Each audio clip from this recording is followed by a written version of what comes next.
Miércoles 18 de diciembre del 2019. ¿Qué tal? Muy buenos días, bienvenidos a su programa Contacto Directo. Empezamos revisando quiénes son hoy nuestros invitados. Nos acompañarán Íñigo Salvador, el Procurador General del Estado, y hablaremos sobre la reparación integral de Odebrecht a los ecuatorianos. ¿Qué hace falta para definir montos, plazos? ¿Por qué funcionarios de Odebrecht no son procesados penalmente en el país? Lo vamos a revisar.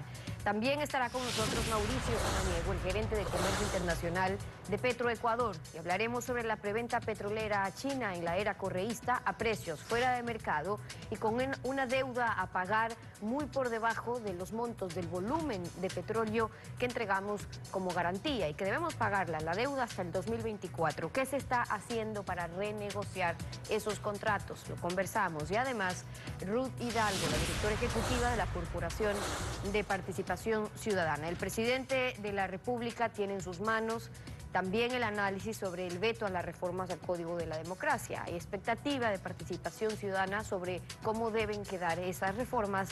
Lo vamos a conversar. En lo referente a la proforma, el Pleno de la Asamblea no contó con los votos suficientes para aprobarla, por ende el presupuesto 2020 entra en vigencia por el Ministerio de la Ley con 65 votos a favor, 27 en contra y 27 abstenciones. No fue aprobada la moción del asambleísta Esteban Albornoz, que pedía aprobar el veto del presidente. En cambio, cerca de la medianoche, el legislativo aprobó el veto parcial al paquete de las reformas tributarias. Con 95 votos a favor, el Pleno se allanó a 11 de las 13 observaciones hechas en el veto del Ejecutivo, lo que permitirá que la norma entre en vigencia una vez que se publique en el registro oficial. Entre algunos de los temas aprobados está el aporte de las empresas que tengan ingresos mayores a $1 millón, que deben hacer una contribución al Estado durante 3 años, y además se aplicará el IVA a los servicios de plataformas digitales, el 10% del ICE a los planes de telefonía celular. El presidente de la Comisión del Régimen Económico, Daniel Mendoza, dio más detalles sobre lo aprobado. Bueno, básicamente ya casi siendo las 12 de la noche, la Asamblea Nacional ha logrado pronunciarse, en definitiva acogiendo el informe elaborado por la Comisión de Régimen Económico, en donde se recomendaba al Pleno de la Asamblea Nacional 12 allanamientos de las 13 objeciones y una ratificación en lo que refiere a la situación de la paquetería para nuestros hermanos migrantes. Eso queda igual. Básicamente se ha acogido el informe, puesto que se votó por separado, básicamente 11 allanamientos, una ratificación, y la ratificación que se mocionó para ser votada en el Pleno, al no haber alcanzado los votos, entra en vigencia como un allanamiento. Ya la sesión ha sido clausurada, por lo tanto ya el Ejecutivo está en capacidad de sancionar el proyecto y publicarlo en el registro oficial. La actualidad, los protagonistas, el análisis y la información en Contacto Directo.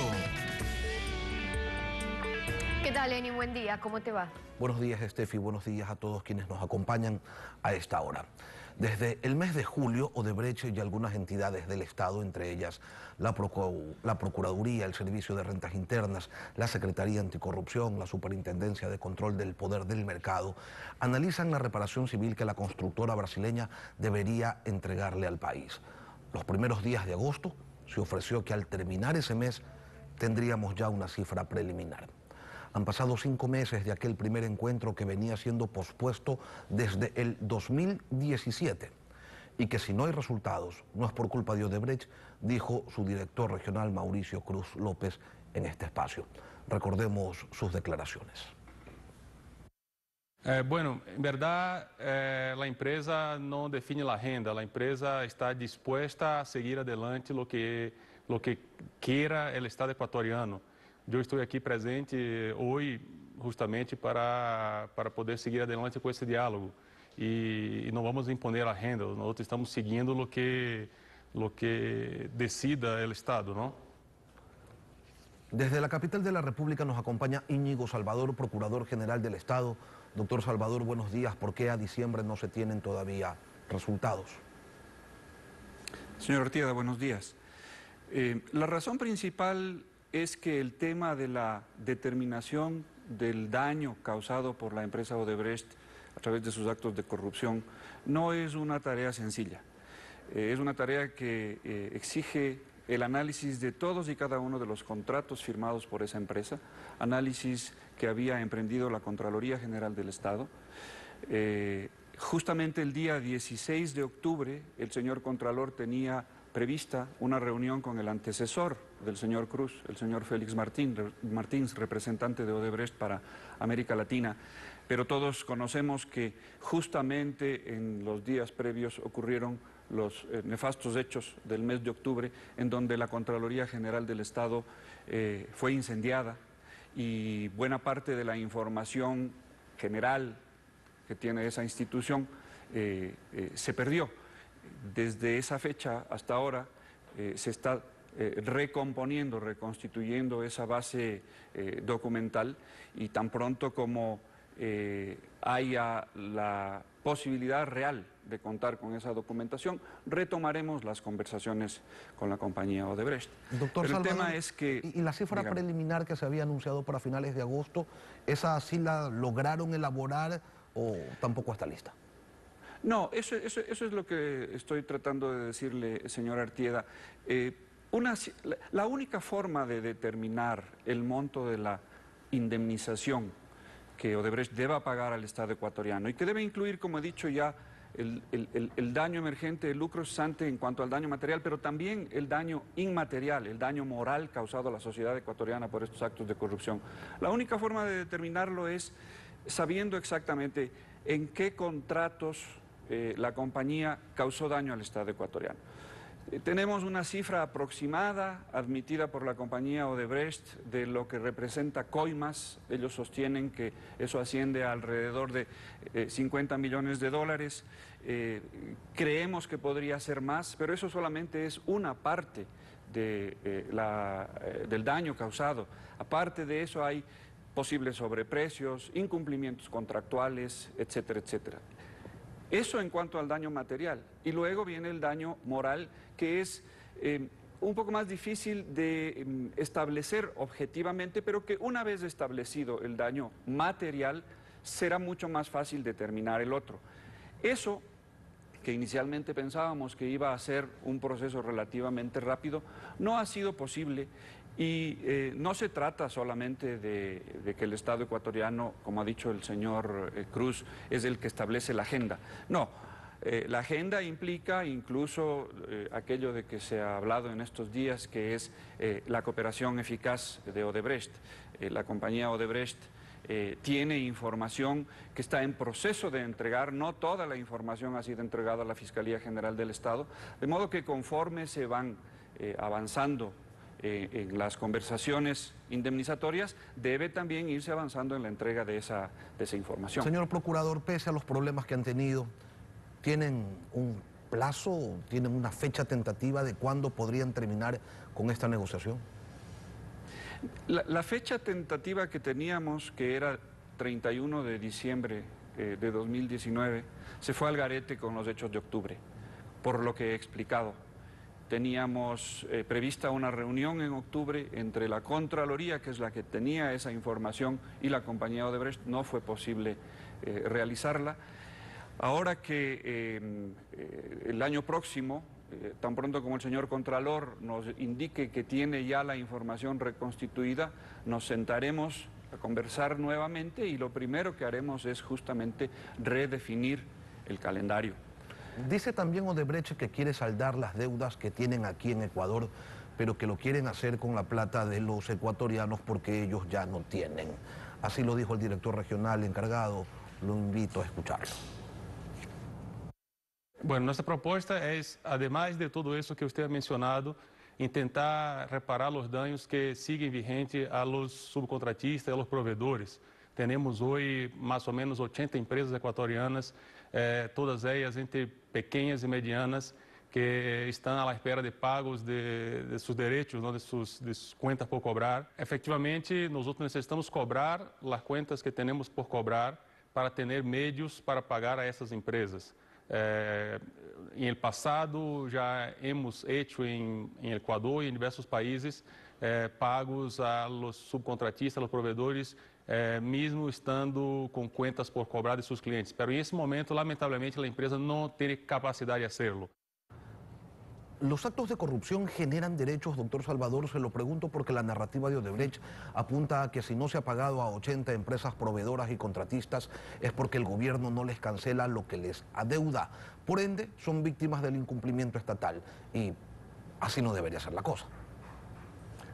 Es que no es así la cosa, señor Artieda.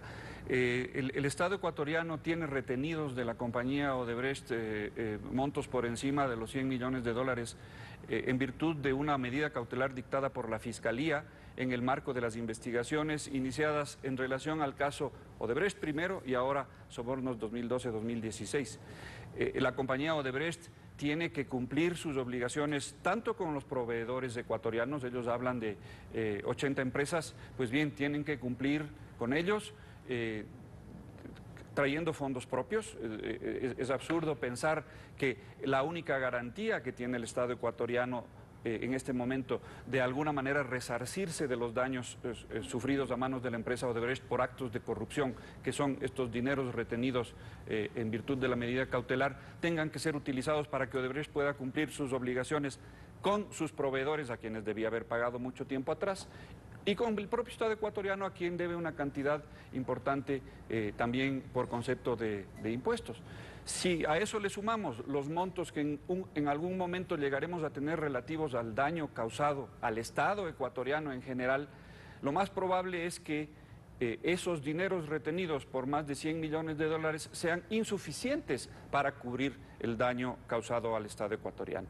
De modo que usted ha dicho bien, pretender que Odebrecht pague a sus acreedores, legítimos acreedores, con dineros que en principio terminarán siendo del Estado ecuatoriano, es un despropósito. No es de eso de lo que se trata. Parecería que ellos nos están haciendo un favor al sentarse a conversar con nosotros sobre una indemnización, cuando en realidad lo que ellos están haciendo es cumplir con su deber de indemnizar a un Estado en el cual realizaron actos de corrupción que corroyeron profundamente las bases administrativas del Estado ecuatoriano y causaron además, ellos mismos lo están admitiendo, daños a proveedores legítimos y acreedores de esa compañía. Sí, no es un asunto de favores, sino de sancionar y de compensar efectivamente por los daños causados. En función de aquello, ¿cuál es la razón, doctor Salvador, por la que José Conceizao Santos, Luis Mameri, Geraldo Pereira de Sousa, exfuncionarios de Odebrecht, que cometieron delitos en el Ecuador,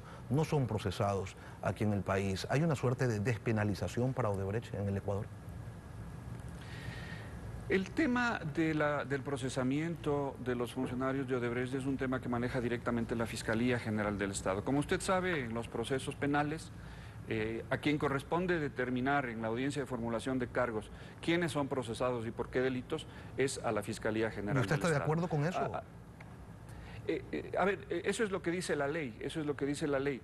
Que yo esté de acuerdo o no con la forma como la Fiscalía ha procedido, pasa a segundo plano. De lo que yo entiendo, la Fiscalía lo que está haciendo es honrando un compromiso con la justicia brasileña en el sentido de que mientras los señores de Odebrecht brinden su colaboración a través de este mecanismo de la cooperación eficaz, dando información a la Fiscalía para que procese y eventualmente más adelante la justicia juzgue a las personas procesadas dentro del proceso Sobornos, por ejemplo, la Fiscalía se abstendría de procesar a esos funcionarios de Odebrecht. Eso, digo, es lo que a mí me ha referido la señora Fiscal General del Estado, y no tengo por qué dudar de su palabra. Es a ella, como dueña y titular de la acción penal pública, a quien le corresponde determinar a quién procesa y por qué lo hace. Odebrecht, procurador, ha dicho también que no va a acudir a arbitrajes por ninguno de los problemas que tiene todavía con la justicia, por inconvenientes con algunas de las obras que aquí construyeron, pero a los derechos no se renuncia, o a veces sí. Bueno, en el mundo jurídico los derechos son transigibles. Obviamente hay derechos que son intransigibles, pero un derecho básicamente patrimonial, una obligación en dinero, como es la que Odebrecht alega que el Estado ecuatoriano tiene con ellos, es transigible. Y entonces, por lo tanto, Odebrecht está en absoluta libertad de decidir si es que emprende o no emprende acciones contra el Estado ecuatoriano. En el caso concreto de que ellos están hablando, que es el caso del poliducto Pascuales Cuenca, el Estado ecuatoriano sostiene que la compañía Odebrecht realizó la obra sin tomar en cuenta los estudios de suelo y que eso es lo que está determinando que las esferas contenedoras de gas estén cediendo porque el suelo arenoso filtra agua y por lo tanto es insuficientemente sólido como para contener esas esferas. Eso está sujeto a la justicia ordinaria ecuatoriana, por lo tanto la justicia ecuatoriana será la que determine si es que Odebrecht debe indemnizar por eso también al Estado ecuatoriano. De ahí que Odebrecht más tarde o más temprano decida iniciar arbitrajes internacionales o cualquier otro tipo de acción contra el Estado ecuatoriano, es una prerrogativa que ellos tienen. Si ellos lo hacen, el Estado ecuatoriano se defenderá, obviamente. Íñigo Salvador, Procurador General del Estado, gracias por venir a Contacto Directo. Muchísimas gracias, señor Arquero. Nos vamos a una pausa y al regresar estará Mauricio Samaniego, el gerente de Comercio Internacional de Petroecuador. Crudo a cambio de préstamos con China. El petróleo comprometido para los próximos años sin ánimo de renegociación. Lo conversamos al volver, no se vaya.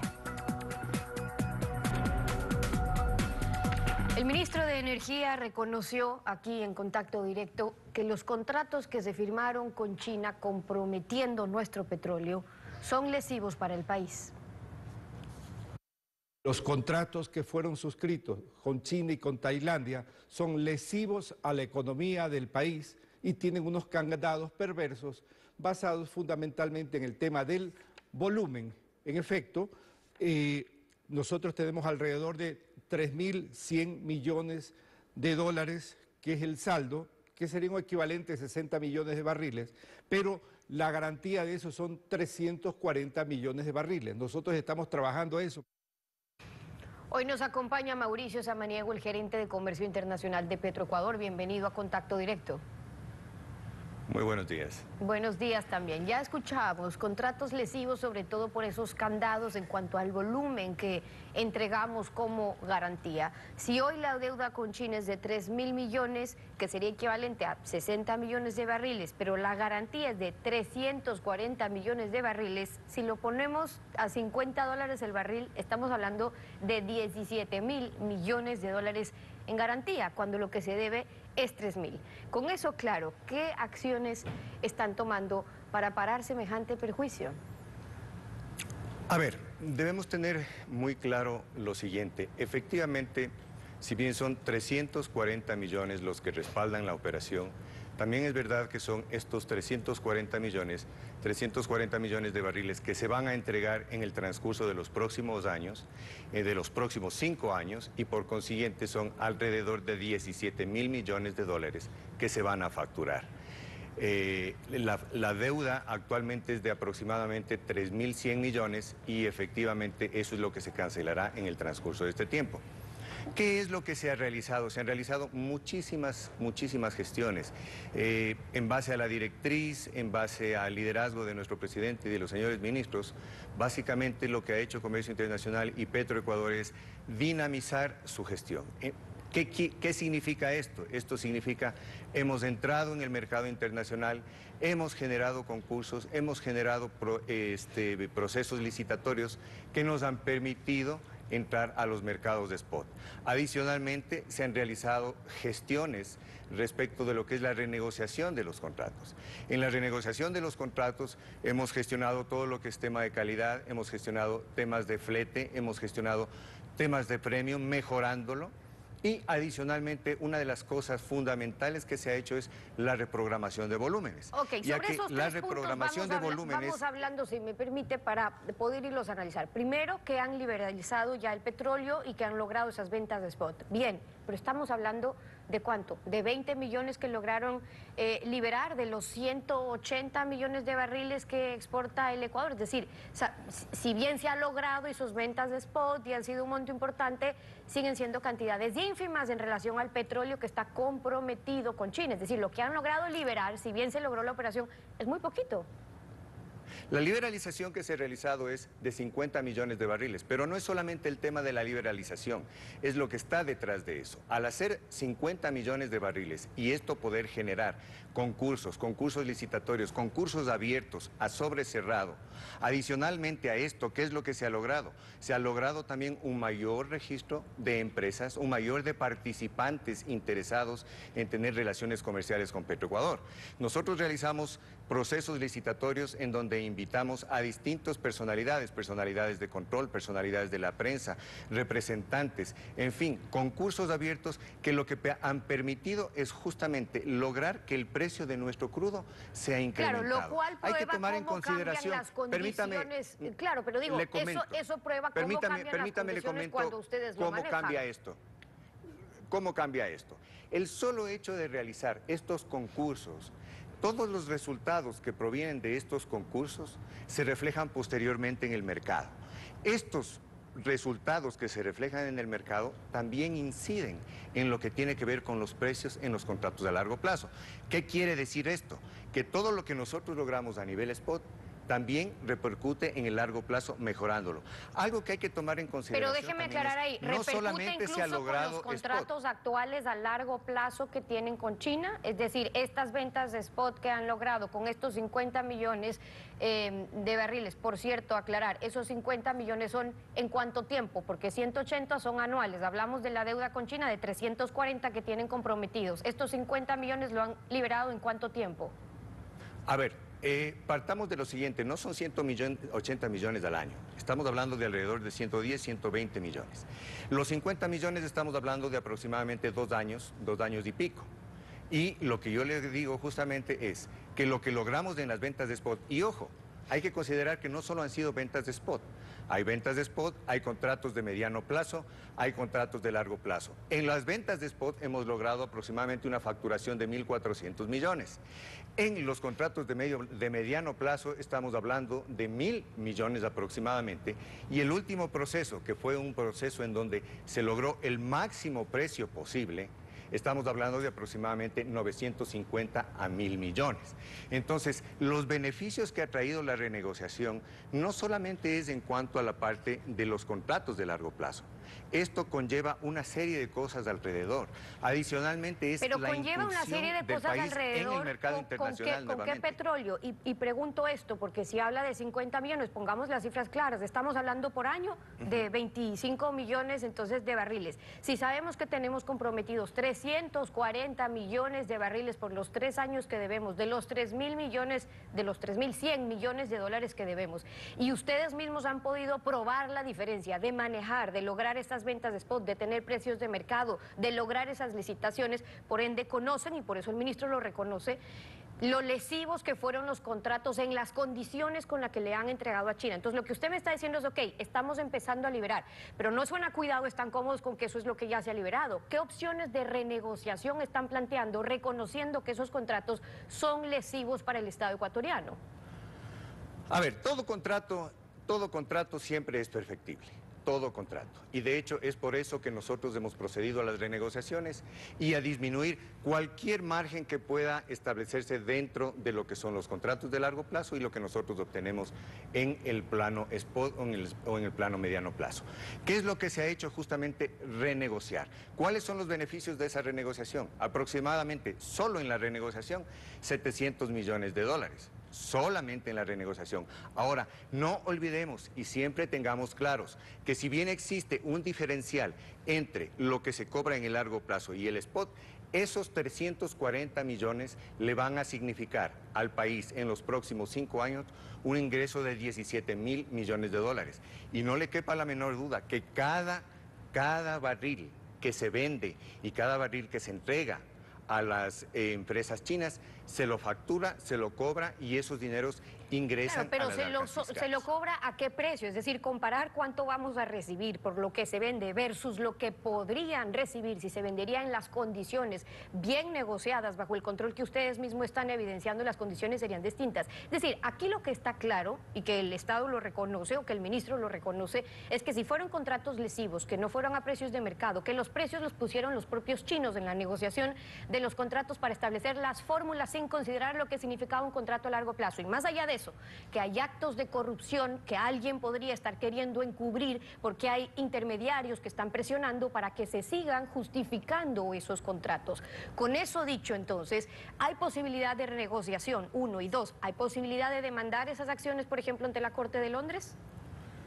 A ver, permanentemente nosotros estamos siempre renegociando, permanentemente estamos hablando sobre una reprogramación de volúmenes que nos permita a nosotros realizar gestión. Hay que considerar que si bien el precio es menor, algo menor a lo que son los spots, sigue siendo un precio que alimenta las arcas fiscales. O sea, no podemos desconocer que esos barriles están siendo vendidos permanentemente. No son barriles que se entregan nada más, son barriles que se venden y que generan un ingreso. Entonces, si hablamos de eso, partimos de que son aproximadamente, como le digo, 17 mil millones de dólares que van a ingresar. Eso no se opone a que permanentemente realicemos renegociaciones, realicemos reprogramaciones que pues, nos permita obtener más barriles y que nos permita tener una mayor posibilidad de gestión en los barriles y en su comercialización. Ahora, lo importante aquí es la gestión que se ha realizado justamente es esa. Lograr volúmenes, lograr mejorar los contratos a largo plazo, se han mejorado ostensiblemente y lo seguimos haciendo. Por ende, no es propósito, ni siquiera se ha planteado o se ha estudiado mecanismos dentro de Petroecuador para poder demandar esto ante cortes internacionales. Me refiero a los contratos desde ya el punto de firmados, vista, reconociendo y usted conociendo cómo se maneja el mercado. No, desde el punto de vista comercial, y esto es interesante, desde el punto de vista comercial, los contratos establecen un compromiso por parte del país y por parte de la empresa en cuanto a la venta de volúmenes. Entonces, los contratos desde el punto de vista comercial nos comprometen a entregar y a vender en los próximos años un determinado volumen. En la medida en que cumplamos de eso, cumplimos con los contratos, desde el punto de vista comercial. Si eso no se llega a hacer, ¿qué es lo que ocurre? Entraríamos en una falta, entraríamos en un incumplimiento de contrato, que por consiguiente eso nos llevaría a una serie de problemas legales, internacionales, y que en el sentido comercial, por supuesto yo no lo puedo decir, los expertos en el ámbito legal y jurídico podrían decirnos cuáles serían las consecuencias de faltar a los contratos. Y ahí tienen ustedes cuál es la posición desde Petroecuador con Mauricio Samaniego, el gerente de Comercio Internacional de Petroecuador, acompañándonos hoy en Contacto Directo. Gracias por haber estado con nosotros. Muchas gracias, buenos días. A usted, 7:32. Vamos a una pausa y al regresar estará Ruth Hidalgo, la directora de la Corporación de Participación Ciudadana. Vamos a hablar sobre las reformas al Código de la Democracia en la cancha del Ejecutivo para su veto o aprobación. No se vaya. A la espera del veto presidencial se encuentra el proyecto de reformas al Código de la Democracia, que el Ejecutivo tiene la oportunidad de corregir algunos fallos, vacíos o de aclarar ciertos conceptos, sostiene la Corporación Participación Ciudadana. Su directora ejecutiva, Ruth Hidalgo, nos acompaña esta mañana. Doctora Hidalgo, buenos días. Comencemos por el tema del Estado candidato.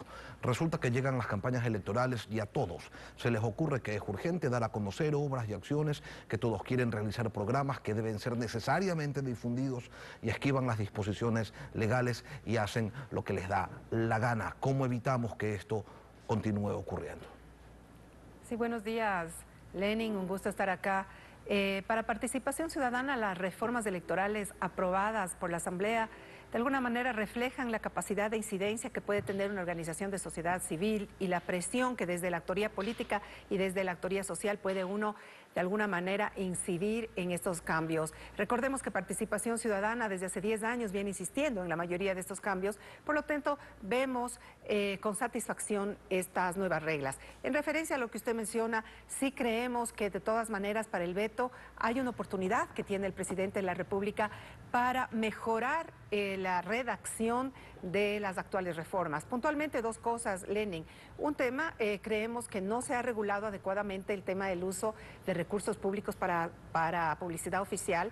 Recordemos que ese ha sido un caballo de batalla permanente, participación ciudadana, y creemos que es importante que sobre todo se reforme o se mejore el reglamento, más bien dicho, el artículo de 203, que habla justamente del uso de recursos públicos. Acordémonos que en tiempo de campaña, los 45 días de campaña, está prohibido el uso de recursos públicos por parte de los organismos del Estado, a excepción, y ahí es donde nosotros creemos que debería el veto presidencial corregir, dice a excepción de cualquier actividad o cualquier proyecto que se encuentre en marcha. ¿Cómo lo Significa que corregimos? cualquier proyecto, y yo creo que nosotros hemos planteado una solución, y lo que debería decir en el veto, debería idealmente proponerse, es que la regla debería ser que durante los 45 días de campaña el uso de recursos públicos debería estar prohibido, a excepción, por supuesto, de temas como cuando haya una catástrofe nacional,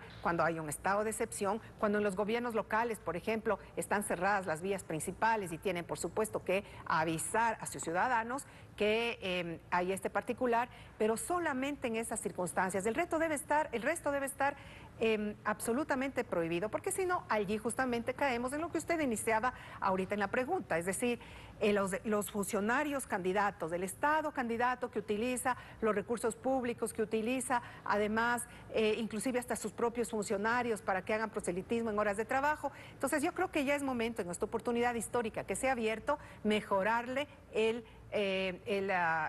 lo que está establecido este momento y ponerle una norma muchísimo más fuerte. Y en segundo lugar, ustedes están proponiendo además que en el veto se eliminen las circunscripciones electorales y argumentan que no son ciertos los supuestos beneficios que se ha dicho genera la división de provincias, que no hay un fortalecimiento del sistema democrático en función de aquello. Cuéntenos, ¿por qué no es cierto que esta división en circunscripciones es una cosa buena? Nosotros creemos que el tema de la circunscripción debería haberse eliminado, es decir, volver a como era antes. ¿Por qué? Tomemos en cuenta que uno de los aportes que las nuevas reformas establecen es esta nueva metodología, ¿no es cierto? Ya no tenemos la metodología D'Hondt o de Hont, sino tenemos una nueva metodología de divisores de impares, que de alguna manera lo que se trataba era asegurar mayor participación de aquellas representaciones minoritarias del momento de las elecciones.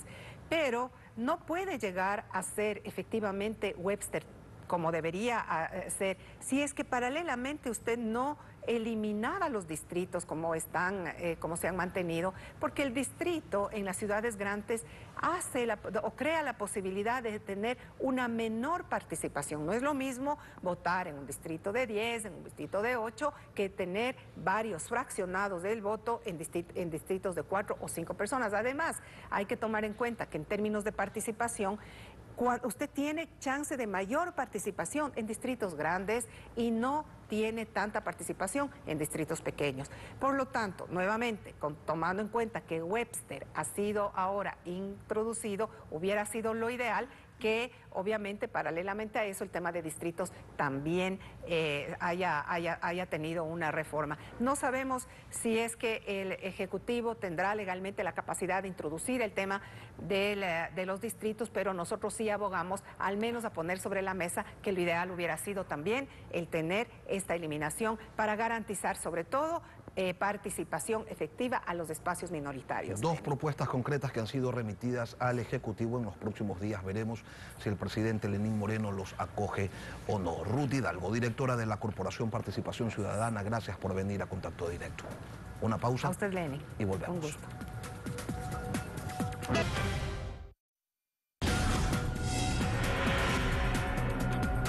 Llegamos al final de Contacto Directo, ya viene televisión. Entonces, un buen día para todos.